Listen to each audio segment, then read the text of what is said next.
کہ آپ کسی بھی جنہیں ہم آج کی ہسٹری میں سو کالڈ ڈیولپڈ کنٹریز کہتے ہیں وہاں کا فینومینا تو یہ ہے. لیکن اگر ہم اسلامک ورلڈ کی بات کریں تو پھر آپ ایک اینڈ سے سٹارٹ ہوں الا ماشاءاللہ ایک دو اسلامی ممالک کو شاید نکال کے آپ کے ہر حکمران کی جائیداد بھی اپنے رسپیکٹو کنٹری سے باہر ہے, اس کی اولاد بھی رسپیکٹو کنٹری سے باہر ہے, اس کا انٹرسٹ بھی رسپیکٹو کنٹری سے باہر ہے. بلکہ میرے سے پہلے فرحت اللہ بابر صاحب نے ایک بات کی, میرا اس کے اوپر بڑا ایک کلیئر سٹانس ہے کہ ہمارے جو سابقہ سربراہ جنرل رحیل شریف صاحب سعودی عرب تشریف لے گئے, ان کے لیے یہ اعزاز کیا کم تھا کہ وہ افواج پاکستان کے سربراہ تھے؟ اس سے بڑا پاکستان بینگ اے پاکستانی یا ایک پاکستانی ہوتے ہوئے اس سے زیادہ اعزاز کی بات کیا ہو سکتی تھی کہ آپ افواج پاکستان کے سربراہ تھے, آپ چیف آف آرمی سٹاف تھے پاکستان کے اندر, اور پھر پسند آئے یا نہ آئے بہرحال طاقت بھی آپ کے ہاتھ میں تھی, تمام چیزیں آپ کے ہاتھ میں تھیں. اور ایک کانسیپٹ ہوتا ہے کہ ریاست کے یہ جو ذمہ داران ہوتے ہیں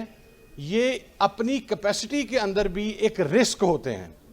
کیونکہ ان کے پاس اسٹیٹ کے راز ہوتے ہیں. ہمیں سیاستدان تو نظر آتا ہے کہ وہ لنڈن میں جا کے بیٹھ جاتا ہے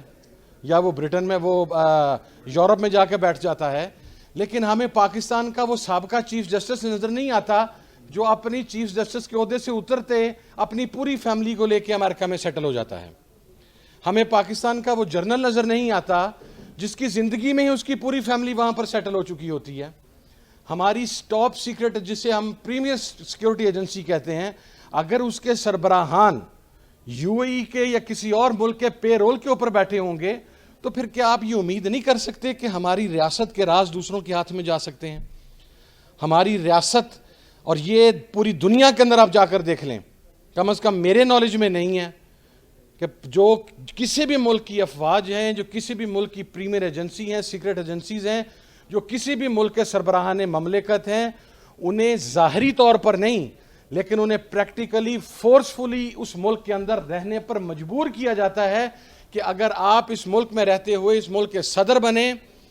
یا کسی ادارے کے سربراہ بنے تو پھر مرنا بھی اس ملک کے اندر ہے.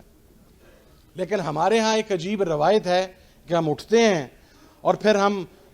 مقصد میرا سوال یہ ہے, میں آج پاکستان کی سیکیورٹی ایجنسی سے پوچھ لیتا ہوں کہ 2014 کے دھرنے میں تو آپ مجھے بتاتے تھے یا ہم سب لوگوں کو بتاتے تھے کہ رانا ثناء اللہ اتنے افراد کا قاتل ہے.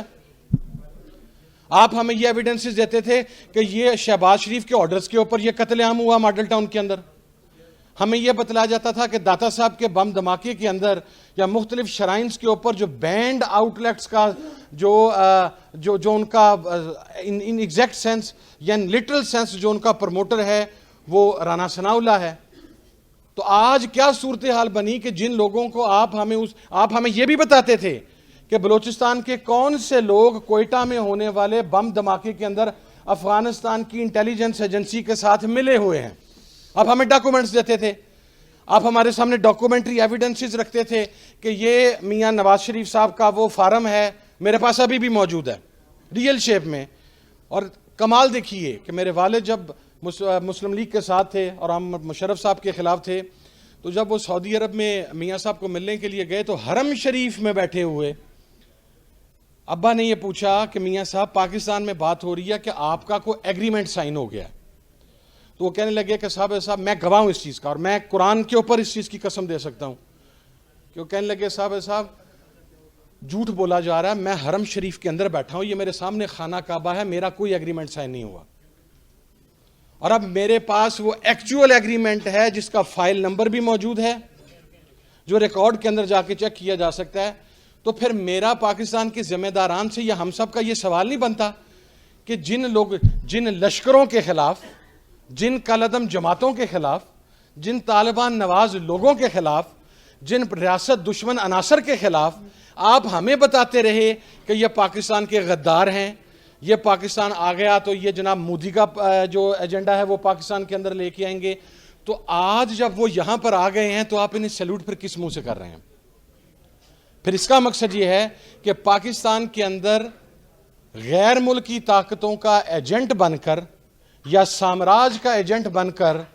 آپ اپنی عزت بھی کروا سکتے ہیں, آپ ایوان اقتدار میں بھی پہنچ سکتے ہیں، اور اگر آپ پاکستان کی بات کریں گے، اگر آپ یہاں پر قتل، اور سب سے پہلے تو اسلام کے اندر کنٹیمپٹ آف کورٹ کا کوئی کانسیپٹ موجود نہیں ہے. ہمارے ہاں پرابلم یہ ہے کہ ہم ان فیصلوں کو بھی ڈیفینڈ کرنا شروع کر دیتے ہیں. کنٹیمپٹ آف کورٹ کا کیا مطلب ہوا؟ جناب والا ماڈل ٹاؤن کی وہ بچی بسما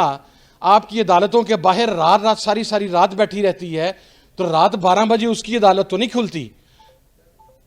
یہاں پر بچوں کو چائلڈ ملیسٹیشن ہوتی ہے، یہاں پر ریپ ہوتا ہے، یہاں پر قتل عام ہوتا ہے، یہاں پر لوگوں کی عزتوں کے ساتھ